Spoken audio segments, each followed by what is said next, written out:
Hello everyone, welcome to maths learn by Ranjeet sir. आज हम basically प्यारे बच्चों बात करने वाले हैं कि किस तरीके से मैथ्स के पेपर को इजी वे में सॉल्व करते हैं। बहुत ही ध्यान से देखिएगा और बात को समझिएगा। जैसे मान लीजिए सपोज कोई भी क्वेश्चन दिया गया है तो सबसे पहला काम क्या होता है प्यारे बच्चों, मतलब क्वेश्चन के डेटा को सही से रीड करना। पहली बात तो सही से आपको रीड करना है। रीड करने के बाद जो दिया हुआ डेटा है उसको सही तरीके से आपको क्या करना है, लिखना है। जब आप उसको सही तरीके से लिखेंगे फिर इसके बाद जो है उसमें आपको फिर क्या करना है, जो बेसिकली उसमें फार्मूलाज यूज हो रहे हैं उस फार्मूले का आपको इस्तेमाल करना है। जैसे मान लीजिए लेट सपोज फॉर एग्जांपल मैं कहूँ कि भाई मीन्स दिया गया है कि एक एपी सीरीज गिवन है, मान लीजिए 2 4 6 8 दिया गया है, आपका डैश डैश डैश दिया गया, ठीक है। अब इसके बाद जो है अब आपने एपी सीरीज लिखा, अब उसमें आपसे पूछा गया बताइए 18th टर्म क्या होगा, लेट सपोज, ठीक है, 18th टर्म क्या होगा। अब 18th टर्म के बारे में जब उन्होंने जिक्र किया तो उस पर्टिकुलर केस में मेरे प्यारे बच्चों आपको ये सोचना है कि मेरे भाई इसके लिए क्या क्या डेटा चाहिए। तो सबसे पहले जब 18 तो आपका सीरीज लिख लिया, उसके बाद जो सीरीज से आप क्या निकालोगे, फर्स्ट टर्म और कॉमन डिफरेंस फाइंड आउट करोगे, ठीक है। और 18th टर्म का मतलब हो गया n बराबर 18 हो गया, तो उसमें आपको अब क्या करना है, उसके बाद आपको जो है एपी सीरीज के बेसिकली nth टर्म का फार्मूला लिखना है। तो nth टर्म का फार्मूला आपने पढ़ रखा है a plus n minus one into D, बात समझ में आ गई। अब वहां पे ए एन 18 है, ए 18 बराबर वैल्यूज पुट करेंगे ए एन और डी की और आंसर ऑब्टेन हो जाए। तो ये हो गया एक बिल्कुल सिंपल है। लेट सपोज एक अनदर एग्जांपल टेक करते हैं। मान लीजिए सपोज बातें उन्हीं की बात करने वाले हैं, पेन चलाने की जरूरत नहीं, बस आपको लाइन से समझाना चाह रहे हैं कि मेरे प्यारे बच्चों अप्रोच कैसा होना चाहिए।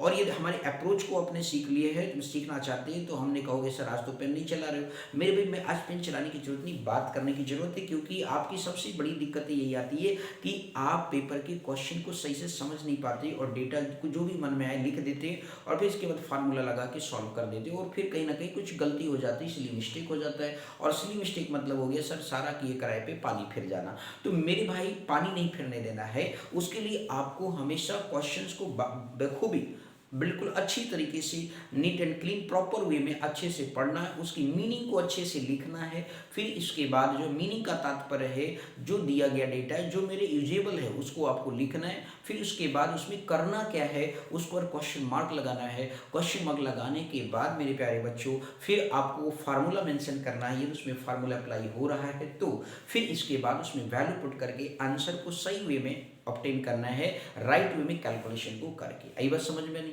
अब इसके बाद जो है प्यारे बच्चों यहाँ पे जैसे मान लीजिए सपोज डिस्क्रिमिनेंट का कॉन्सेप्ट है, आपको पता है काफ़ी ज़्यादा क्वेश्चन आते रहते हैं कि नेचर ऑफ रूट्स बताइए, या फिर बताइए कि मतलब रूट्स आर इक्वल है। अब आपको वहाँ पे एक अननोन क्वांटिटी जैसा एक क्वाड्रेटिक इक्वेशन दे रखा है, उसमें कुछ अननोन वैल्यू के की वैल्यू बताइए या ए की वैल्यू बताइए, तो उसमें भी आपको बहुत ही ध्यानपूर्वक करना होगा। उसी स्टैंडर्ड फॉर्म से a x square plus b x plus c से क्या करना होगा, कंपेयर करना होगा, ए बी सी की वैल्यू आएगी। फॉर एग्जाम्पल के लिए हम बात करें मेरे प्यारे बच्चों, लेट सपोज जैसे लिखा है के plus two x square minus में 4k प्लस आपका 9 लिखा है बराबर 0, ये क्वाड्रेटिक इक्वेशन लिखा है, बताइए के की वैल्यू क्या होगी। तो नेचर ऑफ रूट्स के बारे में बात की जा रही है प्यारे बच्चों। तो नेचर ऑफ रूट्स मतलब क्या होता है, जब रूट्स रियल इक्वल होते हैं तो डिस्क्रिमिनेंट की वैल्यू क्या होती है प्यारे बच्चों, 0 होती है। तो अब उस केस में बी स्क्वायर माइनस आपने क्या पढ़ा 4ac बराबर 0 पढ़ा है प्यारे बच्चों। अब यहाँ पे जरा समझिएगा प्यारे बच्चों, बी स्क्वायर माइनस 4ac, तो पहला काम ये नहीं करना, पहले बेसिकली दी हुई इक्वेशन को a x square plus b x plus c बराबर 0 करके आपको सॉल्व करना है। तो अब यहाँ पे a का जो वैल्यू है प्यारे बच्चों वो आप लिखोगे के एक्स प्लस मतलब की प्लस 2 लिखा हुआ है, और b की वैल्यू लिखोगे, माइनस साइन पर ध्यान रखना प्यारे बच्चों, तो माइनस क्या हो गया 4k हो गया, और कांस्टेंट टर्म c क्या है सर 9 लिखा हुआ है, तो c बराबर आप 9 लिख दोगे। बात समझ में आ रहा है कि नहीं प्यारे बच्चों, बोलो क्लियर हो गया, ठीक। अब इस तरीके से कंपेयर किया, विद साइन कंपैरिजन करना, ये ध्यान रखना x का कोफिशिएंट b की वैल्यू होती है। अब आप इस फार्मूले में अप्लाई करोगे प्रॉपर तरीके से और फिर इसे क्या करोगे, सिंप्लीफाई करोगे। बोलो आया समझ में नहीं। तो मेरे प्यारे बच्चों इन चीज को बहुत ही विशेष तौर पे आपको ध्यान में रखना है। बोलो क्लियर है कि नहीं।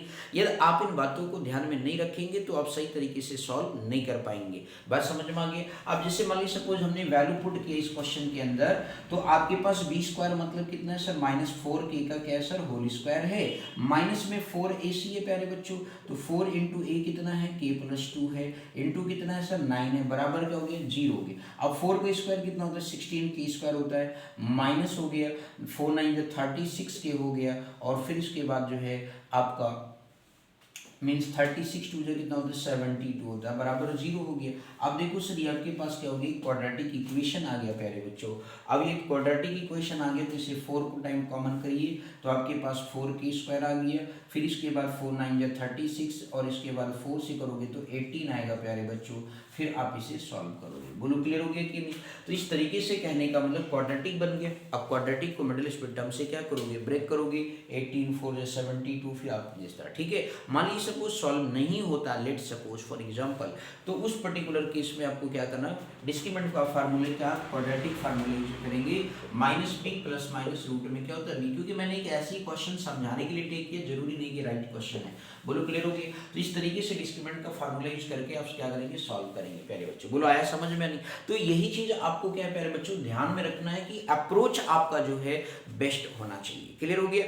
अब मान लीजिए सपोज सरफेस एरिया वॉल्यूम के क्वेश्चंस होते हैं, एरिया रिलेटेड टू सर्कल का क्वेश्चन होता है, बहुत सारे बच्चे घबरा जाते हैं कि अरे सर क्या करेंगे, कैसे सॉल्व करेंगे। तो ये टेंशन नहीं लेना यार, टेंशन लेना ही नहीं है बिल्कुल। Maths learning by Ranjeet sir पे जुड़िए और आपको हर एक क्वेश्चन के बारे में बारीकी से बेखूबी, MCQ केस स्टडी जितने भी वगैरह वगैरह आते हैं वो सारे आपको सिखाए गए चैनल पे। प्लेलिस्ट में जाइए और कुछ वैसे वीडियो जो हैं काफ़ी पढ़े रखे डाले गए, अपलोड किए गए, उनको आपको सीखने में आनंद आएगा। अब इस समय में रहे, ठीक है। आपको बस ये है कि आपको स्पीड बना करके, ये नहीं कि मैं कह रहा हूँ कि आप एक एक क्वेश्चन सीखो, आपको जो क्वेश्चन ले रहा है वही क्लिक करके आप वही देखो, बिल्कुल आपको उसमें नंबरिंग भी किए गए, क्वेश्चन नंबर इतना इतना इतना फलाना मार्क, आई बात समझ में नहीं, तो उससे पढ़ने में आपको बड़ी आसानी होगी प्यारे बच्चों। अब यहाँ पे जो है जैसे मान लीजिए सरफेस एरिया एंड वैल्यू में एरिया रिलेटेड टू सर्कल है, तो जो कैलकुलेशन वाला है और बहुत अच्छा वेटेज है, यदि आप 2 चैप्टर को भी अच्छे से कवर करते हैं। देखो इन 2 चैप्टर को कवरिंग करते हैं, जो बच्चे जैसे लग रहा है कि अभी हमने बहुत कम पढ़ा है, तो उनके लिए देखो छोटे छोटे चैप्टर सेलेक्ट कर लीजिए, चैप्टर 1 सेलेक्ट कर लीजिए,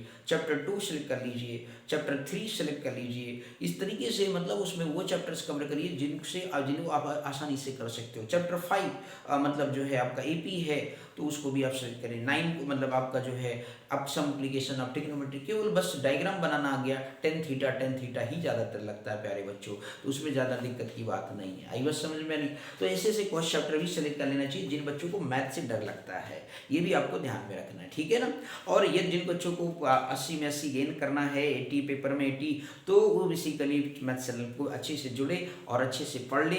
जब भी अभी मैथ्स अभी आप अपने प्रिपरेशन में लग जाइए, हिंदी का पेपर 21 को, तो हिंदी की तैयारी अभी से शुरू कर दीजिए प्यारे बच्चों, जिससे कि मार्क्स देखो हर एक पर्टिकुलर सब्जेक्ट का, इंडिविजुअल सब्जेक्ट का वेटेज सेम है, ऐसा नहीं है कि वेटेज अलग अलग है। आई बात समझ में नहीं।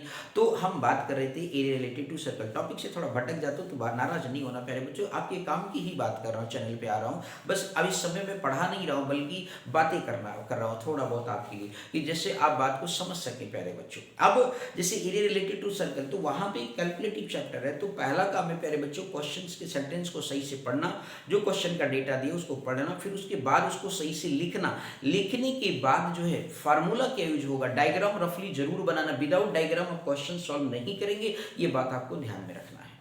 वो चाहे एरिया रिलेटेड टू सर्कल हो, चाहे वो सरफेस एरिया एंड वॉल्यूम का क्वेश्चन हो, एरिया टोटल एरिया से निकालने के लिए आता है या टोटल वॉल्यूम फाइंड आउट करने के लिए आता है, डबल डायग्राम को मिक्स किया जाता है। जैसे आपका स्फेयर हो गया, स्फेयर के ऊपर कोन माउंट कर दिया, कोन के ऊपर स्फेयर माउंट कर दिया, कीवर्ड के ऊपर हेमिस्फेयर रख दिया, तो ऐसे क्वेश्चन आपके बनते हैं पेपर में प्यारे बच्चों। बात समझ में आएगी नहीं।